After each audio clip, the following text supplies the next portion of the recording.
Olá pessoal, nós vamos dar início então agora a um novo conteúdo que está no nosso módulo 31 da apostila, o universo dos quadrinhos. Então nós vamos falar neste módulo e também no módulo 32 sobre a história em quadrinhos. Como ela surgiu, como é que a gente interpreta uma história em quadrinhos, qual é a finalidade de uma história em quadrinhos. Então nós vamos passear por esse universo dos quadrinhos e entender melhor, né, o que é este gênero. Na abertura do nosso módulo, nós temos aqui uma pintura, que são inscrições feitas em paredes de caverna. Então a gente pode refletir sobre essa pintura observando os detalhes dela. O que essa pintura possivelmente representa? Lógico que existem pessoas hoje que estudam essas pinturas com profundidade, interpretam, né? Então, se eu pedisse para cada um falar o que está vendo aqui, nós iríamos ter várias respostas muito criativas, com muita coerência. Então a gente tem aqui representação de pessoas. Neste quadrinho aqui, ó, parece pessoas que estão dançando ou se deslocando para alguma região. Aqui provavelmente uma pessoa portando uma arma, provavelmente caçadores, né? Então há uma infinidade de informações nessas gravuras, certo?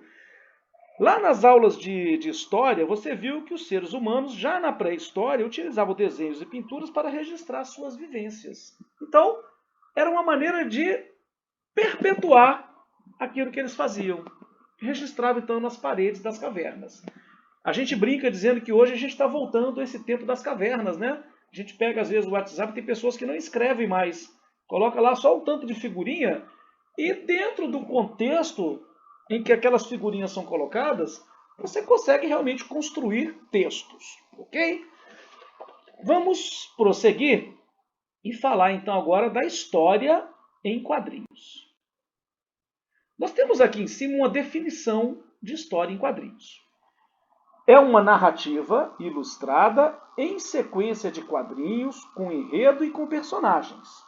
Há quadrinhos de todos os tipos, de humor, de aventura, de ficção científica, mistério, policial, terror e etc.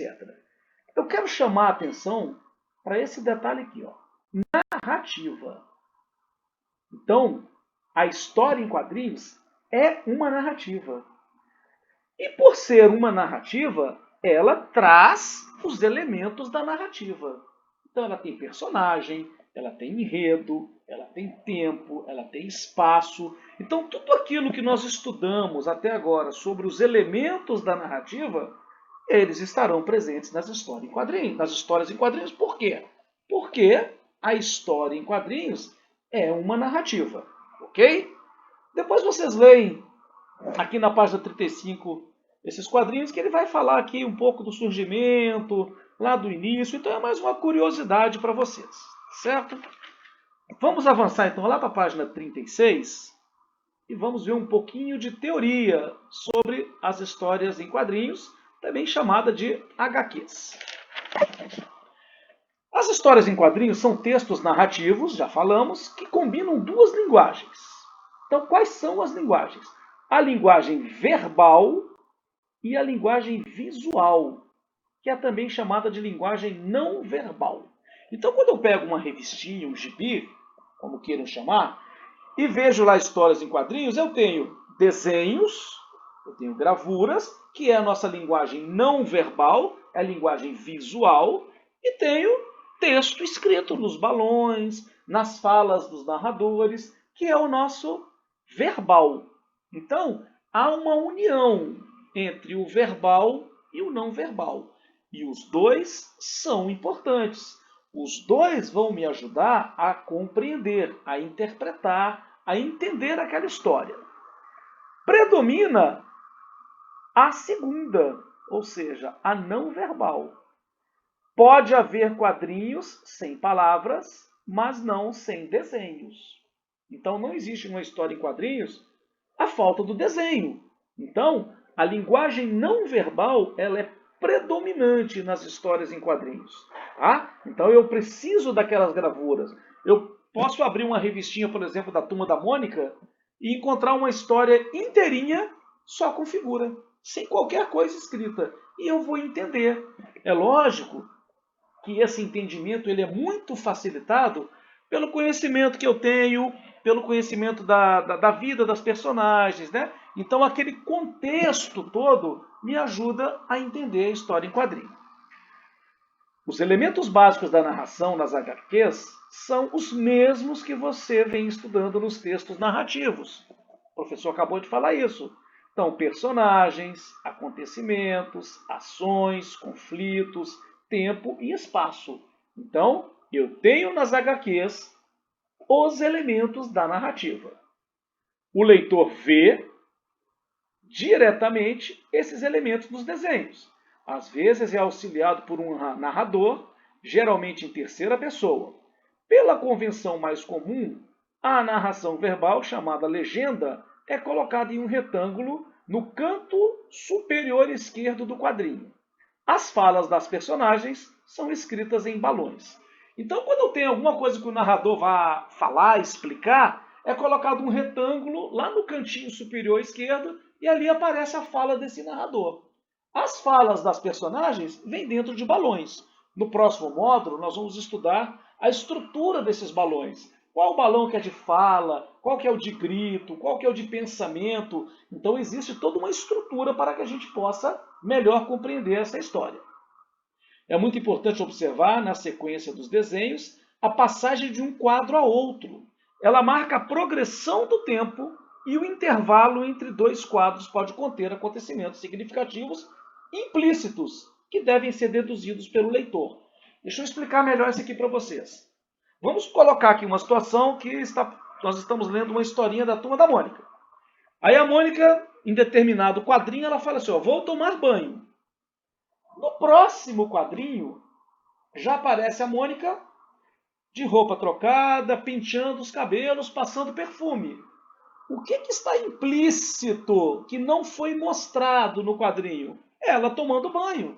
Não há necessidade, porque a própria sequência dos quadrinhos já deixa claro que a Mônica tomou banho, porque ela falou que ia e no outro quadrinho ela já aparece de banho tomado. Então, esta narrativa ela é sequencial. Tá? Então a gente tem que acompanhar fazendo a leitura de cada quadrinho. Vamos falar um pouco agora do humor nas histórias em quadrinhos. Os quadrinhos utilizam os mesmos recursos das narrativas de humor que você estudou no módulo 22. Expectativa e surpresa, exagero, nonsense, que é aquela falta de senso, personagens caricaturais, jogos de palavras, elementos subentendidos. Então, todos aqueles recursos que nós já estudamos, que provocam o humor no texto, tá? Ele é também utilizado na história em quadrinho. As tiras de humor, dada a sua pequena extensão, assemelham-se às piadas. Uma de suas estratégias mais frequentes para provocar o riso do leitor é a fórmula preparação mais quebra. Ou seja, cria-se toda uma expectativa, a gente é conduzido a um final e de repente há aquela quebra de expectativa e muda o rumo da história, como numa piada, aquele final inesperado. Então, na história em quadrinho acontece a mesma coisa, e isso provoca o humor da minha história ou da minha tirinha, que é mais curta. O elemento visual, que é o desenho, é o mais importante das histórias em quadrinhos. Ele permite a exploração das situações absurdas, as quais conferem realismo, acentuando assim o efeito pretendido. Quando o leitor observa a relação entre a imagem e a linguagem verbal, é surpreendido pela revelação de jogos de palavras, de ambiguidade, que é o duplo sentido, e de subentendidos, que provocam o riso. Então, aqui ele está dizendo exatamente o que eu falei agora há pouco. Eu preciso ler o conjunto. Não é apenas olhar as gravuras, não é apenas ler os balões. Eu preciso ler os balões olhando para a gravura. Aí, esse conjunto de linguagem verbal com não verbal vai me proporcionar o melhor entendimento da minha história em quadrinhos. Isso é muito importante, ok? Nós vamos agora fazer a leitura de alguns textos, de algumas tirinhas, para que a gente possa compreender melhor a história em quadrinhos. E, fazendo algumas atividades, assimilar melhor também o conteúdo, ok? Muito obrigado pela atenção de vocês, fiquem com Deus e até uma próxima oportunidade.